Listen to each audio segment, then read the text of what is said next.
ಹೇಗೆ ಬಂದಿದೆ ನಮ್ಮನೆ ಇಂಟೀರಿಯರ್ಸ್? ಸಕ್ಕದಾಗಿ ಬಂದಿದ್ಯಾ? ನಾವು ಅಂದ್ಕೊಂಡಂಗೆ ಬಂದಿದೆ.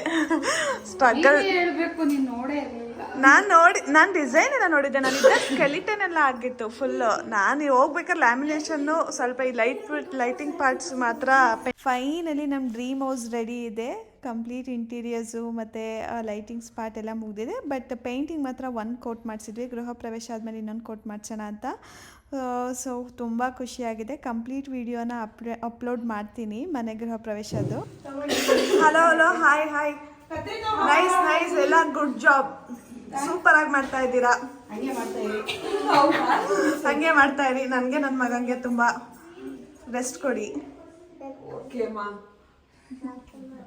ಎಲ್ಲ ಹಾಯ್ ಹೇಳಿ.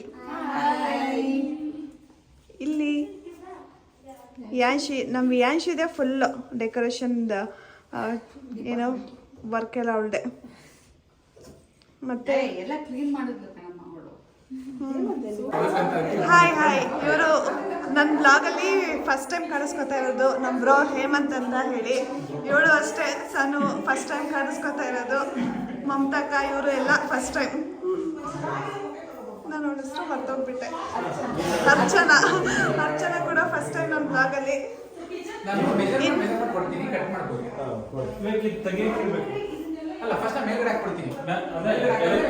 ಪಾಪುಗೆ ಕಾರ್ ಸೀಟ್ ಪರ್ಚೇಸ್ ಮಾಡಿದೆ. ಸೊ ಚೆಕ್ ಮಾಡ್ತಾ ಇದ್ವಿ ಇದು ಹೇಗೆ ಇದೆ ಅಂತ ಹೇಳಿ. ಆ್ಯಕ್ಚುಲಿ ಇದು 3-in-1. ಒಂದು ಫೀಡಿಂಗ್ ಚೇರು ಪ್ಲಸ್ ಕ್ಯಾರಿ ಕಾಟ್ ಮತ್ತು ಕಾರ್ ಸೀಟು. ಅವ್ನು ಕಂಫರ್ಟಾಗಿ ಕಾರಲ್ಲಿ ಬರಬೇಕಾದ್ರೆ ಕೂತ್ಕೊಳ್ಳಿ ಅಂತ ಕಾರ್ ಸೀಟ್ ನಾನು ಬೈ ಮಾಡಿದೆ. ಸೊ ಗೃಹ ಪ್ರವೇಶ ಆದ 5 ಡೇಸು ಬೆಳಗ್ಗೆ ಸಾಯಂಕಾಲ ಬಂದು ಪೂಜೆ ಮಾಡ್ಕೊಂಡು ಹೋಗ್ತಾ ಇದೆ. ಅಂದರೆ ಪೂಜೆ ಮಾಡಬೇಕಲ್ಲ, ಖಾಲಿ ಬಿಡಬಾರ್ದಲ್ಲ. 5 ಡೇಸು ನಮ್ಮ ಅಪ್ಪ ಅಮ್ಮ ಅಲ್ಲಿ ಸ್ಟೇ ಆಗಿದ್ದರು. ಸೊ ನಾನು ಪಾಪು ಈ ಥರ ಸ್ಟೇ ಆಗೋಕ್ಕಾಗಿರಲಿಲ್ಲ. ಗೃಹ ಪ್ರವೇಶ ಆದ 8 ಡೇಸ್ಗೆ ನಾನು ಪುನಃ ನಮ್ಮೂರಿಗೆ ವಾಪಸ್ ಬಂದೆ. ಮತ್ತು ಪಾಪುಗೆ ಅಂತ ಹೊಸ ಕ್ರ್ಯಾಡಲ್ ಪರ್ಚೇಸ್ ಮಾಡಿದ್ದೆ. ಆ ಕ್ರ್ಯಾಡಲ್ ಕೂಡ ಊರಿಗೆ ತೊಗೊಂಬಂದೆ. ಬಿಕಾಸ್ ಅವ್ನು ಅದ್ರಲ್ಲಿ ಕಂಫರ್ಟಾಗಿ ಮಲ್ಕೋತಾನೆ. ಯಾರು ಗಣೇಶ? ಹಾಂ. ಪಾಪು ಗಣೇಶ. ನೀನು? ಗೌರಮ್ಮನ. ತೂಗ್ತೀಯ ಪಾಪನ? ಹೆಂಗೆ ತೂಗ್ತೀಯ?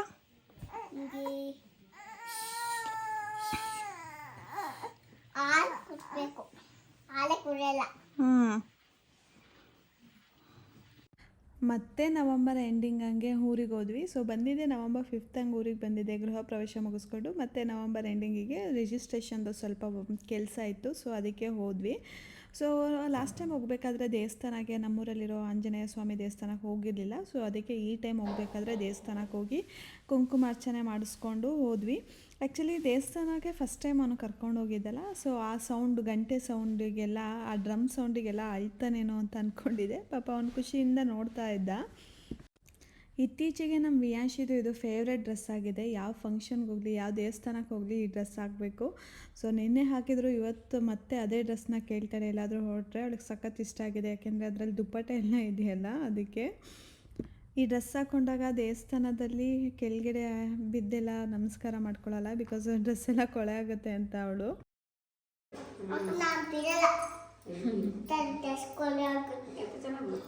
ಪೂಜೆ ಆದ ನೆಕ್ಸ್ಟ್ ಡೇ ಬೆಂಗಳೂರಿಗೆ ಹೋಗ್ತಾ ಇರೋದು. ಸೊ ಇವಾಗಂತೂ ಪಾಪು ಕಾರಲ್ಲಿ ಆರಾಮಾಗಿ ಕೂತ್ಕೋತಾನೆ. ಅವನಿಗೆ ಅಂತ ಸಪ್ರೇಟ್ ಸೀಟ್ ಇರೋದ್ರಿಂದ ಕಂಫರ್ಟ್ ಆಗಿದೆ. ಕುಷನಿಂಗ್ ಎಲ್ಲ ಚೆನ್ನಾಗಿದೆ. ಸೊ ನನಗೆ ಇವಾಗ ಟ್ರಾವೆಲ್ ಮಾಡೋದಕ್ಕೆ ಟೆನ್ಷನ್ ಇಲ್ಲ. ಸೊ ಈ ವ್ಲಾಗ್ನ ಇಲ್ಲಿಗೆ ಮುಗಿಸ್ತಾ ಇದ್ದೀನಿ. ಬಾಯ್.